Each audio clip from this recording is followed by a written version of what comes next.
નમસ્તે દર્શક મિત્રો, આખા ગુજરાતમાં જેની ચર્ચા છે સુરેન્દ્રનગરની, ત્યાંના કલેક્ટર અને કલેક્ટરની ઓફિસ સાથે જે જોડાયેલા લોકો ભ્રષ્ટાચારના કેસમાં, જમીનોને એને કરવાના કેસમાં, જમીનો ઉપરના પ્રોજેક્ટ જે મંજૂરી આપવાના કેસમાં એની સામે જે પગલાં લેવાયા છે એની ચર્ચા છે. તો આવા એક ખેડૂત છે અશ્વિનભાઈ કરીને, અશ્વિનભાઈ પટેલ, કે જે ઘણા લાંબા સમયથી પોતે લડી રહ્યા છે. ત્યાંની એક વીજ કંપનીને જે જમીન આપવામાં આવી છે. દોસ્તો, 1 મિનિટનો તમારો સમય લેવા માંગુ છું. આપણે આગળ વધીએ કાર્યક્રમમાં એના પહેલા એક અપીલ કરવા માંગુ છું કે ધ ગુજરાત રિપોર્ટ એ સ્વતંત્ર પત્રકારત્વ કરતું સમાચાર માધ્યમ છે. અમે કોઈ પણ રાજકીય પક્ષનો એજન્ડા કે કોઈ વ્યક્તિ કે સંસ્થાનો એજન્ડા લઈને ચાલતા પત્રકારો નથી, અથવા સંસ્થા પણ એ પ્રકારની નથી. અમે પ્રો પીપલ અને રાજ્યના નાગરિકોના પ્રશ્નો માટે એમને વાચા આપવા માટે કામ કરતી સંસ્થા છીએ, અને એના માટે અમારે એક આર્થિક સહયોગની જરૂર છે, જેના માટે અમે જોઈનનું બટન આપણા યુટ્યુબ પ્લેટફોર્મ માટે અમે બનાવેલું છે. આપ સૌને એક વિનંતી છે કે અમારા આ સ્વતંત્ર પત્રકારત્વને આર્થિક સહયોગ આપવા માટે એ જોઈનનું બટન દબાવો અને અમને આર્થિક મદદ આપના તરફથી શક્ય હોય એટલી પહોંચાડવાનો પ્રયાસ કરશો તો અમને આનંદ થશે. Thank you very much. હવે આપણે આગળનો કાર્યક્રમ જે છે એ જોઈએ. એ વીજ કંપની, એ સોલાર કંપની છે, અને એણે જે વીજ પોલ નાખવાથી લઈને જે પ્રોજેક્ટ બનાવેલો છે એ પ્રોજેક્ટમાં પણ ઘણી બધી ગેરરીતિઓ થઈ હોવાની એણે ફરિયાદો અનેક જગ્યાએ કરી છે. સીએમઓમાં કરી છે, પીએમઓમાં કરી છે, અને કલેક્ટરથી લઈને તમામ તંત્ર સામે કરી છે. તો એ આખો મામલો શું છે અને આ જે સોલાર પ્રોજેક્ટની જમીન કઈ રીતે ક્લિયર કરવામાં આવી એની બધી જ વિગતો આપણે અશ્વિનભાઈ આપની સાથે વાત કરવાના છે. તો અશ્વિનભાઈ, વાત કરશો, શું પરિસ્થિતિ છે તે? જી સર, નમસ્કાર. હું અશ્વિન પટેલ કૃષ્ણનગરથી વાત કરું છું. જ્યારે અમારે કૃષ્ણનગર ગામે એક solar NAC solar private limited company દ્વારા એક મોટો લગભગ 2000 થી 2200 વીઘાનો એક સોલર પ્રોજેક્ટ નિર્માણ કરી રહ્યા છે. તો જ્યારે શરૂ થયો ત્યારથી જ આ લોકો કાયદાને નેવે મૂકીને આ લોકો કરી રહ્યા છે. સૌ પ્રથમ તો જ્યારે મારી બાજુમાં ઘુડખર માટે સેન્ચુરી વિભાગે, મારી બાજુમાં ઘુડખરોની સેન્ચુરી છે, તો લગભગ મોટા ભાગની અંદર આવા વિસ્તારની અંદર લગભગ પ્રોજેક્ટ નથી બનતા. પણ છતાં જ્યારે ખેડૂતોની સહમતિ અને અભયારણ્યની સહમતિ હોય તો તેના માટે આ મંજૂરી મળતી હોય છે. તો તેની અંદર રૂલ્સમાં એક એવો નિયમ હોય છે કે જો આવો પ્રોજેક્ટ બનાવવો હોય તો જે તમારી પ્રોજેક્ટ કોસ્ટ હોય એની ટોટલ પ્રોજેક્ટ કોસ્ટની 1% લેખે રકમ ઘુડખર અભયારણ્યમાં જમા કરાવવી પડે છે. અભયારણ્યમાં કે કારણથી એનું સંવર્ધન થઈ શકે, એને બચાવી શકીએ આપણે.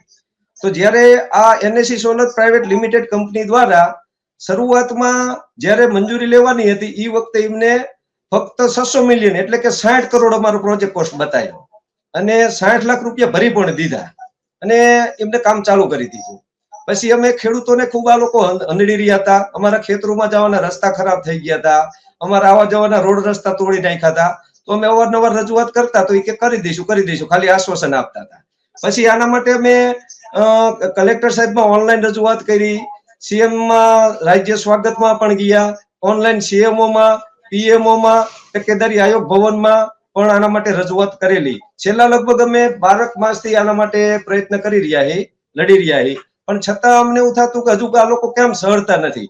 પછી આ લોકોનું અહીંયા અંદરનું સ્ટ્રક્ચરનું કામ પૂરું થઈ ગયું. પછી એ લોકો, કારણ કે ધાંગધ્રાથી કૃષ્ણનગર જે વીજ લાઈન લાવ્યું હોય તેના માટે એ લોકો ઇલેક્ટ્રિક પોલ ઉભા કરવાના હોય. તો ટોટલ ઇલેક્ટ્રિક પોલ 1 થી 73 પોલ આવ્યા. તો અમે એવી અરજી કરી હતી કે 73 પોલ નાખ્યા તો કોની મંજૂરીથી તમે નાખ્યા? તો એ કલેક્ટર પાસે મંજૂરી મૂકી, કલેક્ટરે એને મંજૂરી આપી દીધી કે પોલ તમે હંગામી ધોરણે સ્ટ્રક્ચર આવી કીધું કે તમે હંગામી ધોરણે આ તમે પોલ બેઠા કરી શકો. તો એ પોલ પણ બેઠા થઈ ગયા. પણ કલેક્ટરે એની અંદર મંજૂરી લખી હતી કે આખરી મંજૂરી મળ્યા બાદ આની અંદર વીજ ભવન ચાલુ કરવું. અને કલેક્ટરે જે મંજૂરી આપી હતી ને, તો કલેક્ટરને ઓલામાં એમને લખ્યું હતું જે અમે અહીંયા વીજ પ્લાન્ટ ઉભો કર્યો છે એમાં અમારું 850 કરોડ રૂપિયાનું રોકાણ ફેલ થશે જો આ પ્લાન નહીં ચાલુ થાય તો. પછી ત્યારબાદ અમને ખ્યાલ આવ્યો કે આમાં તો કઈ મોટી ગેરરીતિ થઈ છે. તો ત્યારબાદ તરત અમે અગ્ર મુખ્ય વન સંરક્ષક શ્રી ગાંધીનગર જયપાલસિંહને મળેલા. તો જયપાલસિંહ સર જોડે અમે વાત કરેલી કે સાહેબ આ એનએસી સોલર પ્રાઇવેટ લિમિટેડ કંપનીએ તમારે જ્યારે પેલા 600 મિલિયન 60 કરોડનો પ્લાન્ટ બતાવેલ છે અને કલેક્ટરમાં આ લોકો 850 કરોડ કહે છે, તો એની 1% લેખે કોસ્ટ ભરે તો આની રકમ તો 8.5 કરોડ થાય. અને આ લોકોએ તમારે આની મંજૂરી જ રદ કરવી જોઈએ. તમારી પાસે ખોટું એક તો મોટો ભ્રષ્ટાચાર કર્યો હોય, એની તપાસ કરવાની જગ્યાએ અરણ્ય ભવનથી એવી મંજૂરી મળી ગઈ કે આને 1% લેખે વર્ષે 1 લાખ 1 કરોડ ભરવા. તો એના ઉપરથી અમને શંકા થાય કે મારા પિતાશ્રી ગુજરી ગયા હોય અને ઈવડે જીવતા મને કે મને શીરો બનાવી દે બટા, તો હું જીવતા હોય ને શીરો ખવડાવું તો મરી જાય પછી તો ખાવાના નથી. તો આ ઘોડખરો જયારે મરી જાય 8 થી 8 વર્ષ પછી, તો 8 વર્ષ પછી કરોડ રૂપિયા આવે તો એનું શું કરવાનું? તો ખરેખર જો વનના અંદર વન્યને પ્રાણીઓને બચાવવાનો જો પ્રેમ હોય તો વાસ્તવિકતાથી એની તટસ્થ તપાસ થવી જોઈએ કે આ લોકો શા માટે ગોલમાલ કરીને ખોટો પ્રોજેક્ટ કોસ્ટ બતાવીને આગળ વધી રહ્યા છે.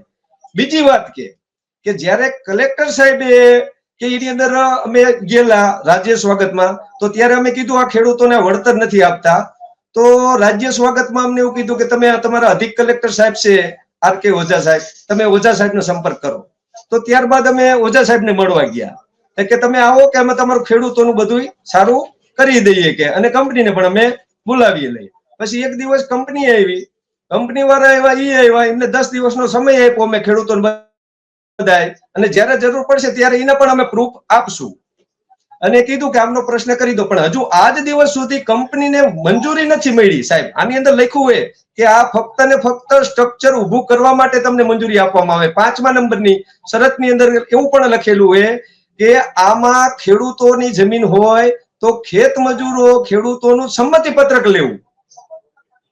કોઈ પણ જાતનું સંમતિ પત્રક નથી લીધું. સરકારી જમીન હોય તો એની અંદર રેવન્યુ વિભાગની મંજૂરી હોવી જોઈએ કાયદાની કલમ મુજબ, તો રેવન્યુ વિભાગની પણ મંજૂરી નથી લીધી. તો આ વખતે ઓનલાઈન ની અંદર જાણવા એવું જડ્યું કે કૃષ્ણનગર થી ધાંગધ્રા લગીના ટોટલ 73 થાંભલા છે, તો એની અંદર 48 થાંભલા તો સરકારી ખરાબામાં ઉભા છે, તો હજુ કોઈ એની મંજૂરી પણ નથી આપી. તો ઈ ઉપરથી એવું સ્પષ્ટ જણાય છે કે આમાં કંઈક રંધેર્યું હોય, ઈ પણ એક તપાસનો વિષય છે. પછી અહીંયા અમારે બાજુમાં કીડી ગામ છે, તો અહીંયા ફક્ત ખાલી 23 મેગાવોટનો પાવર પ્લાન્ટ અહીંયા છે.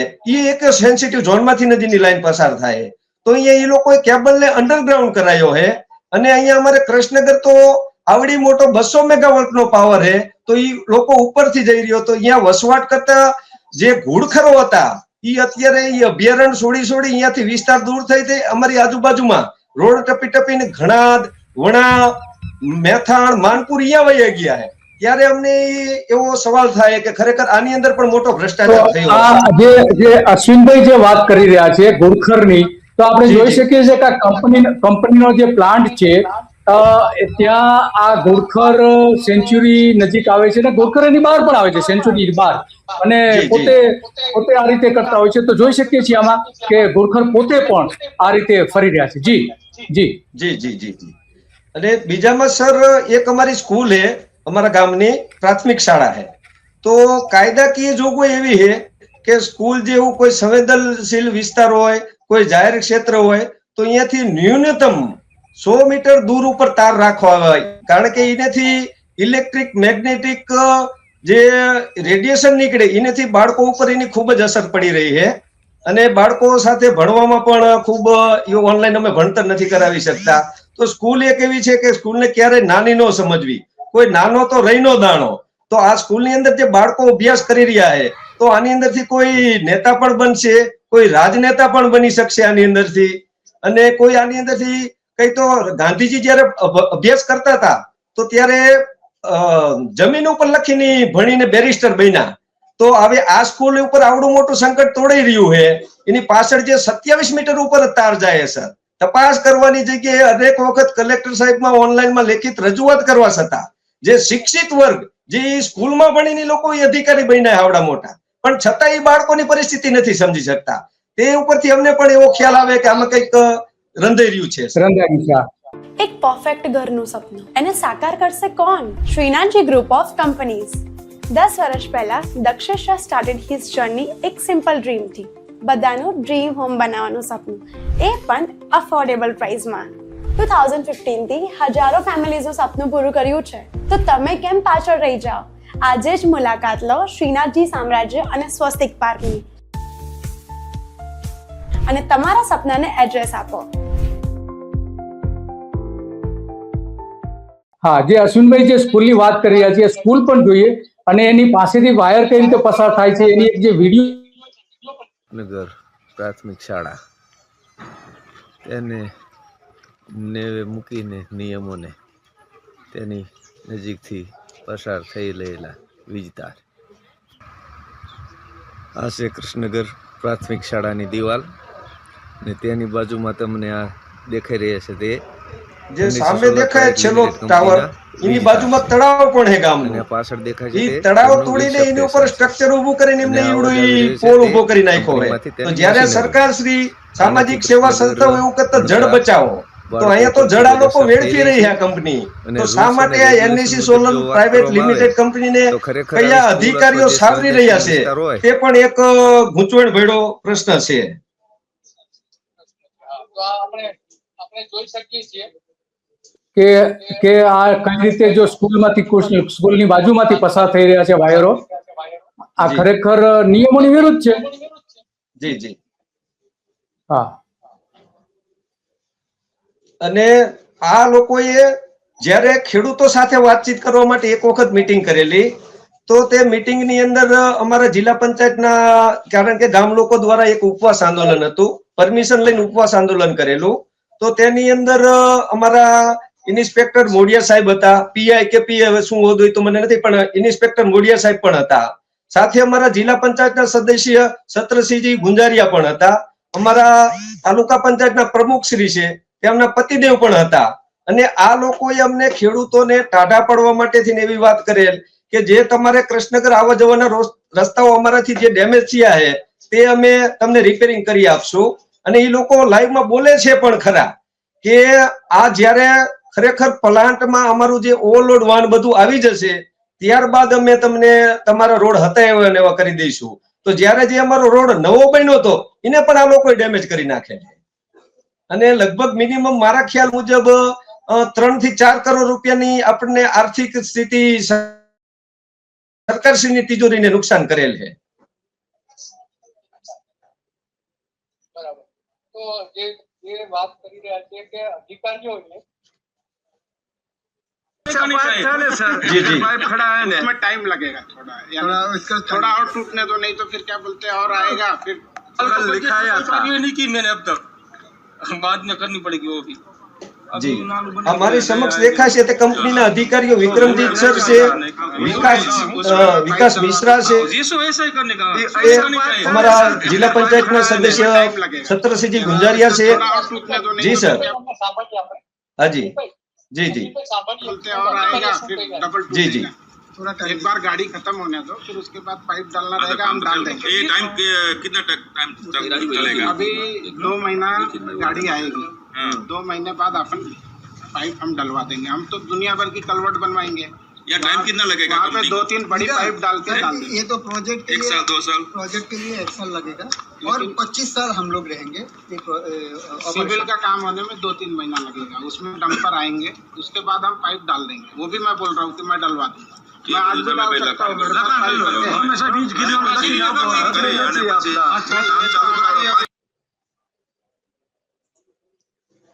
તો આ પણ રોડ પણ તમે કહો છો વાત સાચી છે, રોડની જે ખાતરી આપી હતી એમાં કઈ થયું નથી. जी जी सर. ખાલી કોણી ઉપર ગોળ લગાવી દે છે તો કોણીએ ગોળ સાહેબ આપણી જીભ નો પોગી કે અહીંયા તો ખાલી વાતોથી વડા નો થાય. વિકાસ કરવા માટે તો તમારી જાત ઘસવી પડે સર.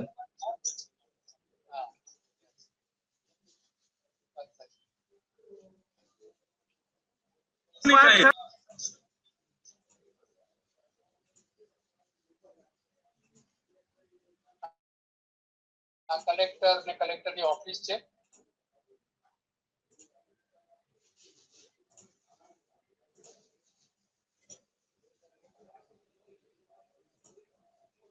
અને આ સોલર પ્લાન્ટ છે આપણે જોઈએ.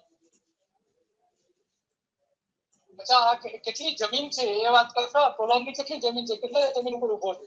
અહીંયા લગભગ મારા ખ્યાલથી 2000 થી 2200 વીઘા ઉપર આવડો પ્લાન્ટ નિર્માણ થયેલ છે. અને એ બધી સરકારી જમીન છે? નહીં, એમાં એવું કે ખેડૂત ફાર્મરોની જમીને, કારણ કે ફાર્મરોએ રાજી થઈને કીધું કે વાંધો નહીં પ્લાન્ટ કરે, તો પણ અમને એવું હતું કે વિકાસ થશે, તો વિકાસની જગ્યાએ આ તો બહુ મોટો વિનાશ થઈ રહ્યો છે. વિકાસને બદલે વિનાશ થઈ ગયો. જી સર. અને આપણા આ જે નોંધ છે એ નોંધ છે શું છે એ થોડું સમજાવતા જાઓ દર્શકોને. જી સર. આ જે નોંધ આપી છે. જી સર. હા, જે કંપની દ્વારા.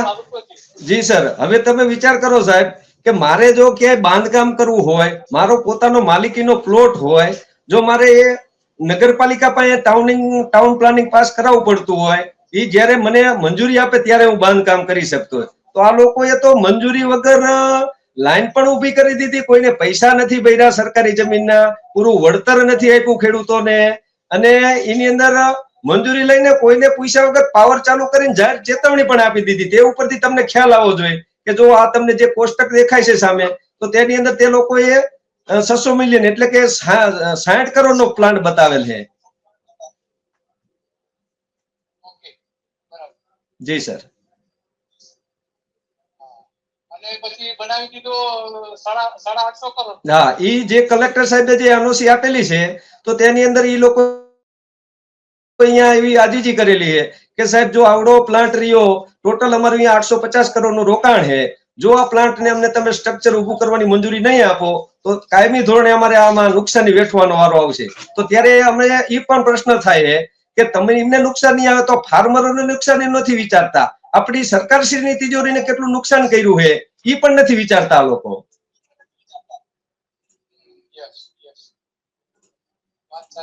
જી સર. મૂળ વાત એ આપતી રહે છે કે કલેક્ટર દ્વારા જે કંઈ કરવામાં આવ્યું છે એમાં જોઈ શકીએ તો હવે શું કરવાના અશ્વિનભાઈ?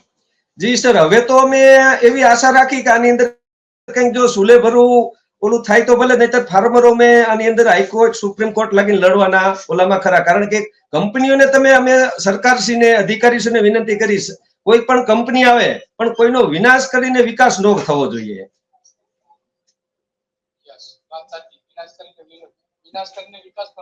જી જી સર. જી સર.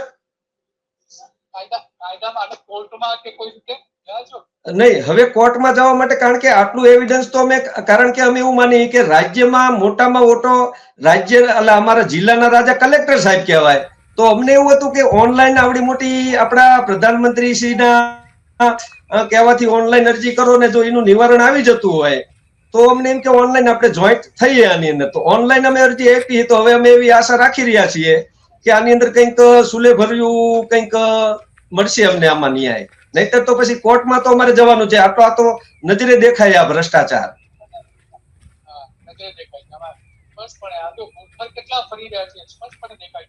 જી જી. નિયમોનો તો ભંગ કરેલો જ છે. ફોરેસ્ટ ડિપાર્ટમેન્ટે પણ કરેલો છે, વન વિભાગે અને કલેક્ટરે પણ કલેક્ટર સરકારી મંજૂરી આપી છે, છતાં પણ પ્લાન્ટ તો બની જ ગયો છે. તો બીજા ખેડૂતો વિરોધ કરે છે ખરા? બીજા ખેડૂતોમાં સર એવું હોય કે લગભગ આની અંદર 80% જમીન આપી દીધેલી, પણ જેને વચ્ચે જે લાઈન જાય છે એ લોકોને તકલીફ છે. તો એ લોકો કલેક્ટર સાહેબ પાસે જાય તો એ ઓઝા સાહેબ પાસે પણ ગયેલા અમારે અધિક કલેક્ટર સાહેબે, તો એ કે તમે બધા કોર્ટમાં જઈ શકો. તો સાહેબ અમે કોર્ટમાં જઈએ કે જમીન અમારી, જાગીર અમારી મંજૂરી નહીં, અને એવડે પોલ નાખી દે અને તોય તમે એમને કાંઈ ન કરો. અને હું એક મારી નાની ચાની કેબિન જો રોડ ઉપર મેં કરી હોય તો ડિમોલેશન ના નામે મારી ચાની કેબિન નો પણ મેં આજીજી કરું તો એને પાડી દેતા હોય. તો સર આવડો મોટી પ્લાન્ટ, આવડી મોટી કંપની 850 કરોડની ઉભી કરી લેતા હોય, કોઈની મંજૂરી ન હોય તો કોઈનું પાણી ન ડગે, તો તેના પરથી અમે એવું વિચાર થાય કે નાના માણસોનું શું થશે સર? વાત સાચી કે નાના માણસોનું શું થશે? જી.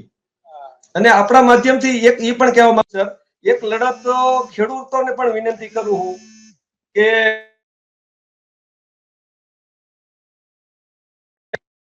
જમીન જો આપણી કને હશે, હલો, જો જમીન આપણી જોડે હશે તો આપણે ખેતી કરી શકશું. જો જમીન જ નહીં હોય, પૈસા હશે, આજ મને કંપની વાળા એમ કહે છે કે હું તમને 100 કરોડ આપું લઈ લો, મારી પાસે પૈસા છે, જો જમીન નહીં હોય સાહેબ તો દાણો મારા ઘરમાં જમવા નહીં રહે. તો ખેડૂતોને બે હાથ જોડીને વિનંતી કરું કે તમને કોઈ પણ ગમે એવી લાલચ આપે પણ જમીનને તમે સાચો. જમીન હશે તો બધું થશે. લાઇટ થી સાહેબ અન્ન નહીં ઉત્પન્ન થાય. કલેક્ટર કેટલી જવાબદારી બને છે તમારી દ્રષ્ટિએ? અમારી દ્રષ્ટિએ તો સાહેબ હવે આમાં તો કઈ અમને પણ નથી ખ્યાલ આવતો. અમે તો અમારી દ્રષ્ટિ કે અમે તો શું કે અમે રજૂઆત કરતા હોય લોકોને કે સાહેબ આટલું આટલું ખોટું થયું છે. તો અમારી જવાબદારી તો શું કે જે ખોટું થયું અમારે ચીંધવાની જવાબદારી છે. તો એ જગ્યાએ અમને જજ બનાવી દે સર તો તમે આ લોકોને ખરેખર ખોટા સાબિત કરીને અમને ખોટા સાબિત થાય.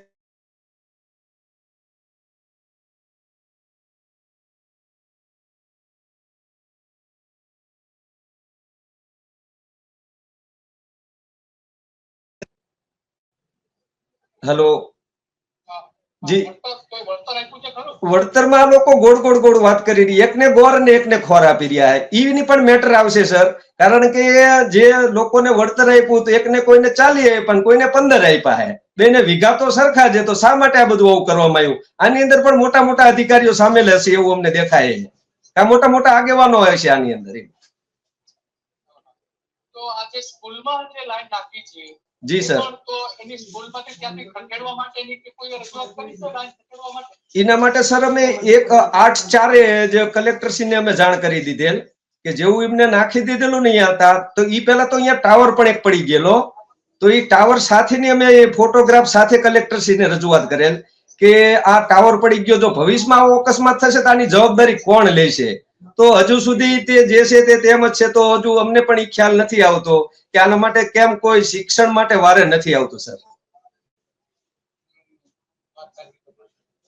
શિક્ષણ માટે કેમ મારે નથી આવતું? તો તમારો ખૂબ ખૂબ આભાર. તમે ઘણી બધી વિગતો આપી હશે.